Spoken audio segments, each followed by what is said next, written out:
رسل یہ رسول کی جمع ہے، یہ رسول کی جمع ہے۔ آدم علیہ السلام سے لے کر ہمارے آقا تک جتنے بھی پیغمبر آئے ان سارے نبیوں پر ایمان لاتے رہو۔ شریعتیں منسوخ ہو گئی پر نبی برحق ہیں، ان پر ایمان لانا ہمارے اوپر فرض ہے، ان کی کتابوں کو ماننا ہمارے اوپر فرض ہے، صرف ایمان لانا ہی ضروری نہیں۔ فرمایا وَعَزَّرْتُمُوهُمْ، میرے رسولوں پر ایمان بھی تم نے لانا ہے اور ان کی خوب تعظیم و توقیر بھی کرنی ہے۔ صرف ایمان لانے سے کام نہیں چلے گا، جیسے بعض لوگوں نے سمجھ لیا ہے جی صاحب کہ ہم نے حضور کا کلمہ پڑھا ہے، ہم حضور پر ایمان لے آئے ہیں، اب حضور پر اگر صلاۃ و سلام کو کھڑے ہو کر پڑھتا ہے تو اس کو گانے سے تشبیہ دی جاتی ہے، اس کے مذاقیں اڑائی جاتی ہیں۔ یہ تم نے حضور پر ایمان تو لایا ہے پر حضور کی تعظیم نہیں کی۔ ایک عاشق رسول جب اذان میں سنتا ہے اشہد ان محمد الرسول اللہ، وہ اپنے انگوٹھوں کو چوم کر حضور کی محبت میں، حضور کی تعظیم میں اپنے انگوٹھوں کو چوم کر آنکھوں سے لگاتا ہے۔ یہ کسی دنیاوی خوشنودی کے لیے نہیں بلکہ حضور کی محبت میں لگاتا ہے۔ بولو ہے کہ نہیں؟ اب اس انگوٹھے چومنے والے کو بھی تم شرک سے تعظیم تعبیر کرو تو گویا تم نے حضور کی تعظیم کرنے والے کا مذاق اڑایا ہے، تم نے حضور کی تعظیم نہیں کی۔ اللہ کے کلام پر قربان جائیں، کتنے پیارے انداز میں فرمایا میرے رسولوں پر ایمان بھی لانا ہے اور میرے رسولوں کی تعظیم و توقیر بھی کرنی ہے۔ توجہ ہے؟ اور آگے فرمایا وَأَقْرِضُوا اللَّهَ قَرْضًا حَسَنًا، اور تم اللہ کو قرض حسن بھی دیتے رہو۔ پہلے فرمایا زکوٰۃ ادا کرو، ٹھیک ہے، اور آگے فرمایا اللہ کو قرض حسن بھی دیتے رہو۔ زکوٰۃ فرض ہے پر صدقہ فرض نہیں، صدقہ واجب نہیں، صدقہ نفل ہے۔ پہلے فرضوں کا ذکر کیا، سب سے پہلے نماز اس کو قائم کرو، اس کے بعد فرمایا زکوٰۃ ادا کرو، اور اس کے بعد فرمایا میرے رسولوں پر ایمان لاتے رہو، ان کی عزت کرتے رہو۔ یہ فرضی چیزوں کو پہلے بیان فرمایا، اس سے پتا چلا کہ نبیوں کی تعظیم کرنا فرض ہے۔ کیا بولو؟ فرض ہے۔ یہ فرض ایسا ہے کہ حضور کی تعظیم تو تمام فرضوں سے اہم فرض ہے، کیونکہ حضور جان ایمان ہے، ایمان کی جان ہے، ایمان کی جڑ ہے، ایمان کی بنیاد ہے۔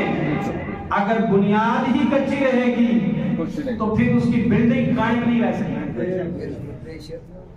اور پھر نفلی چیزوں کا ذکر فرمایا، اگر تمہاری نمازیں کمپلیٹ ہیں، توجہ رکھنا، اگر تمہارے زکوٰۃ کمپلیٹ ہیں، بالکل تمہارے سارے مالوں کی زکوٰۃ ہر سال تم ادا کرتے ہو اور میرے نبیوں پر ایمان بھی لاتے ہو، میرے نبیوں کی تعظیم بھی کرتے ہو، اب حکم ہوتا ہے تم اللہ کو قرض حسن دیتے ہو۔ قرض حسن ایسے قرض جو بہتر قرض ہو۔ قرض حسن تو دنیا میں لوگ لیتے ہیں کہ نہیں، کوئی مشکل میں ہو، بچے کی شادی ہے، کسی سے قرض حسن لے لیا، مجھے 1 سال کے لیے پیسے دے دو، میں تمہیں لوٹا دوں گا، اب وہ بھائی اس کو دے دیتا ہے اور پھر وہ بعد میں قرض واپس بھی کر دیتا ہے، لیکن زیادتی کے ساتھ نہیں۔ توجہ رکھنا، زیادتی کے ساتھ نہیں، زیادتی سود ہوتی ہے اور سود کھانا حرام ہے۔ اگر 1 لاکھ روپیہ آپ نے کسی تنگ دست کو قرض حسن کے طور پر دیا ہے تو تو آپ پر واجب ہے کہ 1 لاکھ سے 1 پیسہ بھی رتی بھر اوپر نہ لیں. توجہ ہے. اور اگر ایسا کرو گے قرآن پاک نے فرمایا فَإِن لَّمْ تَفْعَلُوا فَأْذَنُوا بِحَرْبٍ مِّنَ اللَّهِ وَرَسُولِهِ. اگر تم نے مال پر سود کھانا نہ چھوڑا، اگر تم نے سودی رقم نہ چھوڑی، تو تم اللہ اور اس کے رسول کے ساتھ جنگ کے لیے تیار ہو جاؤ. بولو استغفر اللہ. ہے کوئی جو اللہ اور اس کے رسول کے ساتھ جنگ کرنے کی طاقت رکھتا ہو؟ بولیے.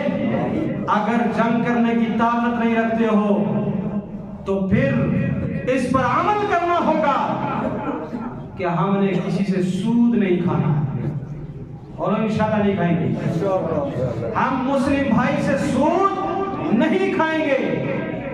قرآن پاک نے فرمایا اقرض اللہ قرضا حسنا، اللہ کو قرض حسن دو.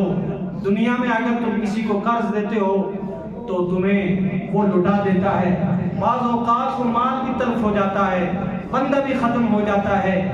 ملے یا نہ ملے اس کی کوئی گارنٹی نہیں ہے، پر جو رب کو دو گے وہ 100% آپ کو ملے گا.